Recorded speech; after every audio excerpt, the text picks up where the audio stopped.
फिर बात करते हैं बड़ी खबर से। मनीष सिसोदिया को लेकर आपको बता दें कि 2 दिन की सीबीआई कस्टडी में एक बार फिर उन्हें भेज दिया गया है।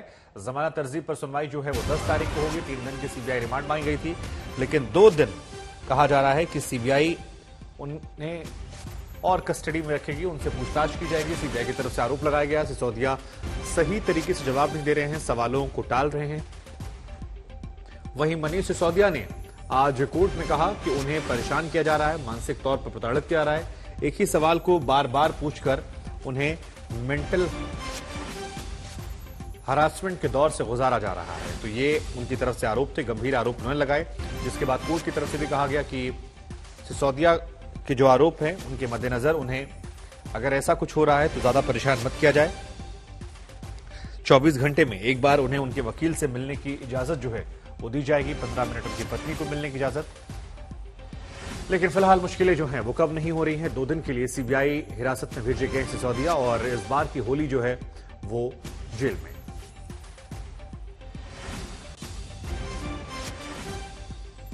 की कस्टडी दे दी गई है, फिर से कोर्ट ने सीबीआई को कस्टडी दे दी है, क्या रिएक्शन है आपका?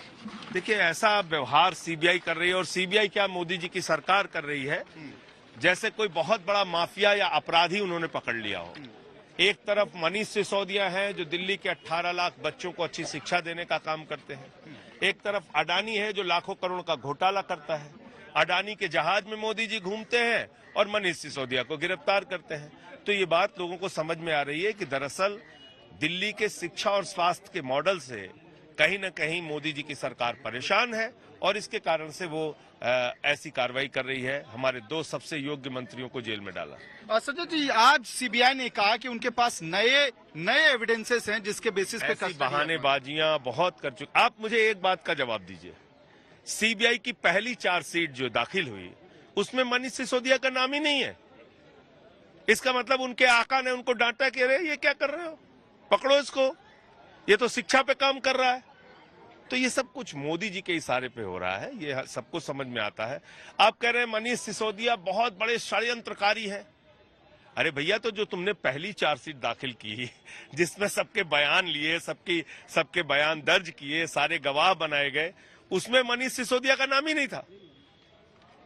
तो एक कॉन्स्पिरेटर जिसको आप बता रहे हो, एक साजिशकर्ता जिसको आप बता रहे हो, उसका नाम तक किसी ने नहीं लिया पहली चार्जशीट में। और अचानक जब आपको ऊपर से डांट पड़ती है तो कहते हो नहीं नहीं साहब, ये तो बहुत बड़े अपराधी हैं, इनको जेल में डालना है। को अक्यूज्ड से कन्फ्रंट करने की बात कही जा रही है। को अक्यूज्ड से कन्फ्रंट करने के लिए सीबीआई ने ये रिमांड लिया। तो 5 दिन में क्या कर रहे थे वो? क्यों नहीं कन्फ्रंट किया? अगर करना था तो करना चाहिए। सर, एक सवाल ये है कि मेंटल हैरेसमेंट की बात आज सीबीआई के खिलाफ लगाई है मनीष सिसोदिया के काउंसिल ने इस पूरे मामले। देखिए, मेंटल हैरेसमेंट की बात अगर अधिवक्ता ने कही है, ये बहुत ही गंभीर बात है। हमारे वकील साहब अगर इस बात को कह रहे हैं तो किसी आधार पर कह रहे होंगे। और दूसरी बात यह है कि भाई, आप जबरन कहना चाहते हो कि आप हत्यारे हो, आप माफिया हो, आप बेईमान हो, ऐसा बोलो, तो ये कैसे चलेगा? जब किसी ने कोई अपराध किया नहीं तो आप जबरदस्ती आप उससे कहना चाहते हो कि आप बोलो कि आप अपराधी हो, तो ये तो ठीक नहीं है जी। ये थे आम आदमी पार्टी के सांसद संजय सिंह, कह रहे हैं कि जब चार्जशीट फाइल हो गई है, अब तक उनका नाम चार्जशीट में नहीं आया है, तो एक कॉन्स्पिरेसी के तहत उनको फंसाया जा रहा है। मेन कॉन्स्पिरेटर होने के बाद भी उनके खिलाफ चार्जेस फ्रेम नहीं किए गए चार्जशीट में। और अब ऐसा सीबीआई इस पूरे मामले में क्या करेगी जो अब तक की कस्टडी में नहीं कर पाई थी? ये तमाम सवाल इस वक्त संजय सिंह उठा रहे हैं और साथ में ये कह रहे हैं कि पॉलिटिकल वेंडेटा हो रहा है इस पूरे मामले में। वीडियो सहयोगी जगन्नाथ के साथ में अमित भारद्वाज, दिल्ली, आज तक। तो आपको बता दें कि सीबीआई हिरासत जो है वो बढ़ गई है, जमानत के लिए इंतजार करना पड़ेगा। और अभी 2 दिन और सीबीआई की हिरासत में मनीष सिसोदिया रहने वाले हैं। उनकी परेशानियां जो हैं वो खत्म होने का नाम नहीं ले रही हैं। आम आदमी पार्टी की तरफ से तमाम गंभीर आरोप जो हैं वो बीजेपी पर लगाए जा रहे हैं, मोदी सरकार पर लगाए जा रहे हैं। लेकिन इन सब के बीच में सीबीआई को आज 2 दिन की रिमांड और मिली है, और इस रिमांड में हालांकि कुछ हिदायतें भी हैं जिसमें कहा गया है कि मनीष सिसोदिया। मिलन मेरी सहयोगी जुड़ रहे हैं इस खबर पर। मिलन, 2 दिन की सीबीआई हिरासत में और रहने वाले सिसोदिया, और होली जो है संभवतः माना जा रहा है कि इस बार घर पर नहीं होने वाली है सिसोदिया की। कितनी मुश्किलें बढ़ती हुई और आज कोर्ट रूम में क्या कुछ हुआ, एक बार जरा दर्शकों को बताइए तफसील से।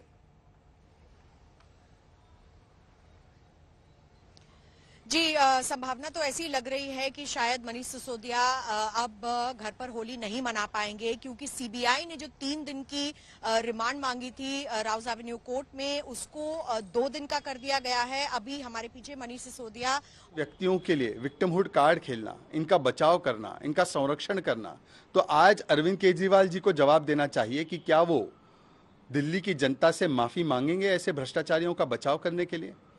सवाल तो ये भी बनता है कि जिन्होंने अपनी शुरुआत अन्ना हजारे की अनुयायी में और अगुवाई में इंडिया अगेंस्ट करप्शन के नाम से की थी, आज वो सेलिब्रेशन ऑफ करप्शन और जस्टिफिकेशन ऑफ करप्शन कर रहे हैं और लालू प्रसाद यादव के एक प्रकार से अनुयायी बन चुके हैं। सवाल ये भी बनता है कि अब विक्टिमहुड कार्ड नहीं, अब डाइवर्जनरी कार्ड नहीं, बल्कि शराब घोटाला जो किया गया उसके जो सीधे और स्पष्ट सवाल भारतीय जनता पार्टी पूछ रही है, उसके जवाब वो कब देंगे। कब वो बताएंगे कि 2.5% से 12% कमीशन क्यों की गई, क्यों 6% कमीशन किकबैक के रूप में कलेक्ट करके चुनाव में इस्तेमाल की गई, किस प्रकार से ब्लैकलिस्टेड और मैन्युफैक्चरिंग कंपनी को आने दिया गया, होलसेल कंपनी को होलसेल को प्राइवेट के हाथ में दे दिया गया जबकि इसके खिलाफ रिकमेंडेशन दी गई थी, किस प्रकार से शराब घोटाला किया गया और बड़ी बड़ी राहत शराब माफिया को दी गई, 100 से ज्यादा फोन बदले गए, डिजिटल एविडेंस डिस्ट्रॉय किया गया। अब अरविंद केजरीवाल जी विक्टिमहुड कार्ड नहीं बल्कि सवालों का जवाब देना होगा, रिपोर्ट कार्ड देना होगा। विक्टिमहुड कार्ड को खारिज कर दिया है कोर्ट ने।